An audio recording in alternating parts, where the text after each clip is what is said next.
Should you get a service dog for autism and ADHD? Well, let's talk about it. Good morning. Can you get a service dog for autism and ADHD? In the US? Yeah, you can. The Americans with Disabilities Act does not restrict what condition you have. You need to have a disability, but if your ADHD and autism is disabling, then guess what? You qualify for a service dog. What can a service dog do for ADHD and autism? Meltdown interruption, overstimulation alert or interruption. You can do an adrenaline alert. You can do light pressure therapy, tactile stimulation, retrievals, medication reminders, crowd control, so things like creating a crowd buffer, blocking, etc. A hyperfixation interruption. You can have an interruption for repetitive behavior like scratching. So there are a good amount of tasks that these two conditions can have. But whether you should get a service dog is a completely different question. So let's talk about it. Service dogs should not be the first thing that you're gonna try.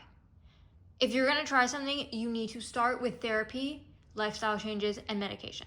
Now, if you've gone to the point of I want a service dog, I would hope that you've already tried some combination of all three things. A service dog may not necessarily be your last resort, but it should be pretty close to the bottom of your list.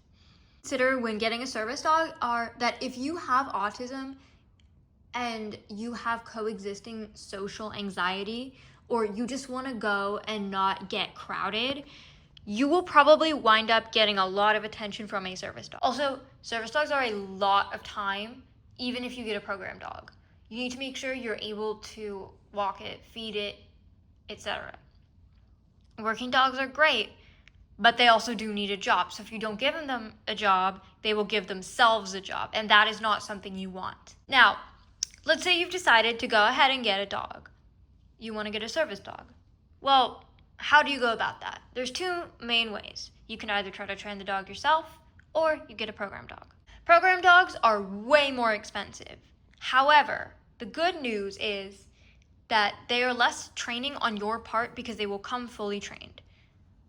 You still have to put in the maintenance work and the upkeep and the caring for another living creature, but you don't have to task train them or public access train them because they are going to come fully trained. You can also work with a trainer, or you can do it without a trainer, which is even harder, and I don't necessarily recommend it. Now, that's a lot more work, but it is also less expensive. If you want to get a program dog, you will most likely be winding up with a lab or a golden. Very few places are going to do non-Fab 4 service dogs. What breed do you get? Well, as somebody who has an off-breed service dog, I'm always going to recommend the Fab 4 to you. Why? Because we know they work. I'm not saying that off-breed service dogs don't make it. I have one that made it. But to give yourself the best chance of success, I would always recommend the Fab 4 as a starting point. If the Fab 4 doesn't work for you for whatever reason, in terms of autism and ADHD, my recommendations would be something like a mini poodle. I would recommend something like a Yorkie.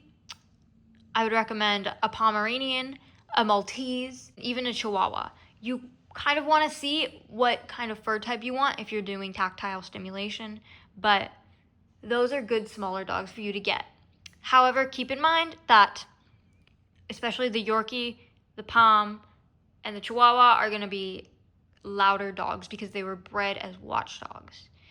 That is a quick overview of service dogs for autism and ADHD, and I really do hope that this helped you a little bit.